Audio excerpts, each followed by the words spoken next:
Good. Welcome to Alexander Farms. This is a garden rose hydrangea farm in the Andes Mountains of Colombia. We're 2,800 meters high and have the weather to produce the best roses in the world. This is a brand new farm. It's a year and 4 months old. We've planted 6 hectares of garden roses here and are ecstatic about the quality we're producing. My name is Joey and I'm in charge of sales. And I'd like to welcome you to this world of great romance in garden roses. Well, this is where it all begins. This is block 11, where we test varieties from all over the world to find those that have a shape of fragrance and last 7 to 10 days. And it all starts over here. It's very difficult to find varieties that do well in a vase, that are garden varieties. And that's because the breeders have been motivated to produce varieties that are very hard, are very spiral shaped, have a great vase life, have a great shelf life, because that's what their customers have been asking for 20 years. As roses have gone more into supermarkets and further away from where they're being produced, they need to be hardier. They need to be straight, they need to be uniform. But garden roses were different. They don't need to go through, they need to go from your garden to your dining table. So they've been able to breed other things into these roses. They haven't forgotten about fragrance. They've looked at shapes that are harder to ship but beautiful to have. And they haven't concentrated so much on having a unique color. A florist will have demand for a yellow rose, but hardly anybody will call a flower shop and say, I'd like a yellow rose with an orange lip. Or a yellow rose that has a peach interior. And that's what garden breeders could do. They could go out and search for different kinds of colors, and those are the varieties that we look for here. And we find beautiful varieties, but we have difficulty with the vase life issues, and it's hard to find varieties that have fragrance or have shape and have the vase life. We've tested maybe 500 varieties in our 5 years of existence, and of those we've picked 45 to 50 as commercial varieties to grow. This is one of the varieties that we recently approved for commercial growing. It's called Voyage, and it's an incredible rose. It has a huge head. It has a light, pure pink color. It comes with side shoots. It has a fragrance, and it has the old English garden look. It's going to be an important product for us, I'm sure, and it's really an innovation to the cut rose market. It's different from any other rose out there. It's just beautiful. We love it. We're very excited about introducing it. Garden roses have historically been very expensive and very delicate. And at Alexander Farms, we've tried to concentrate on producing varieties that aren't as delicate, and we sell them at not so much an expensive price. And we found that those two things have helped florists use these flowers in everyday vase work. And it gives them a great competitive advantage and differentiation from the supermarket next door. A dozen roses from a supermarket will not look like a dozen roses if they're garden roses. And florists are using them like they do a hydrangea or a gerbera. It's a delicate flower, but it gives them great texture and it gives them a great tool to have in their toolbox to have arrangements that look different from other florists and other supermarkets. And these garden roses have the vase life and are not so expensive, so you can actually do that with them. This is our flat rosette shaped collection. We've tried to introduce varieties into collections that have similar shapes, thinking that it gives better tools to a designer. And we're lucky to have 4 terrific colors in a flat rosette shaped. One of my favorites is Baroness, which is the flat rosette, but in a dark pink, a pure dark pink, and it will open flat and show its insides. It's a wonderful, unembarrassed rose. And its sister variety, Maria Theresia, is a bit lighter, but has the same great shape. And recently we developed Lemon Pom Pom, which is the same shaped, but it's a bright yellow color. It has a bit of a fragrance, and it won a red ribbon at the SAF in California a couple weeks ago.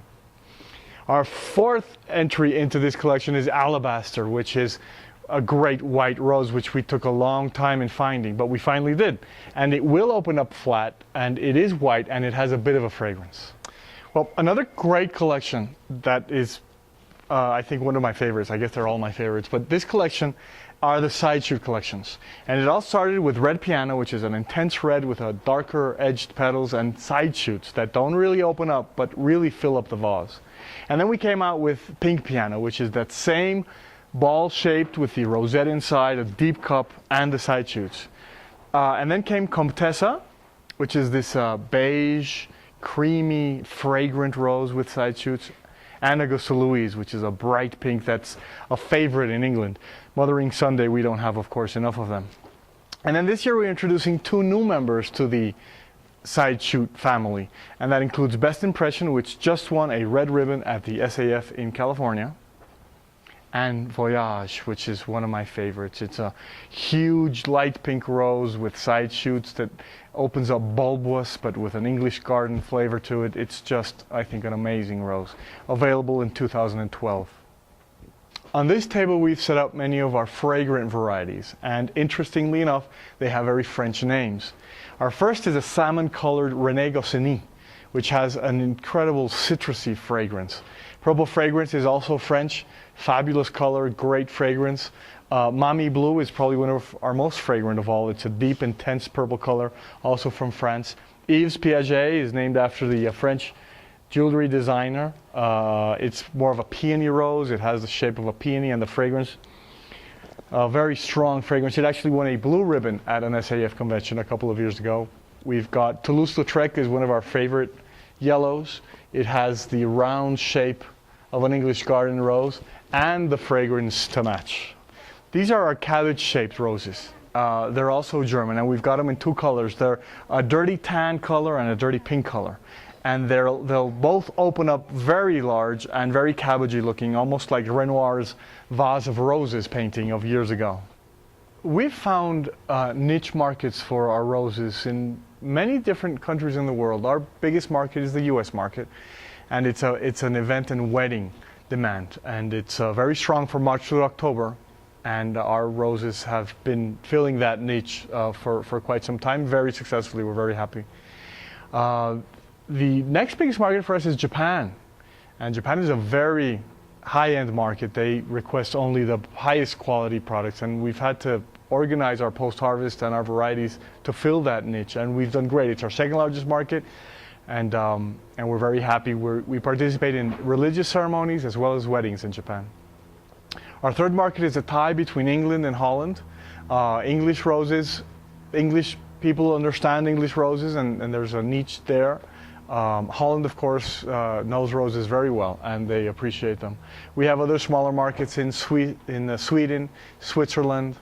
We export some to Hungary, Brussels, France, and in Germany it's a developing market for us. They have some of these roses are grown in the summer in the fields there, so they're used to the varieties, and in the winter we have a market for them, but not so much in the summer.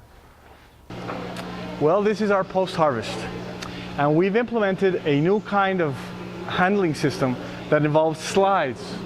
This allows the roses to slide from the grading area to the bunching area without lying flat one on top of the other, and we think that reduces the damage, and that's why we've implemented it for the garden roses.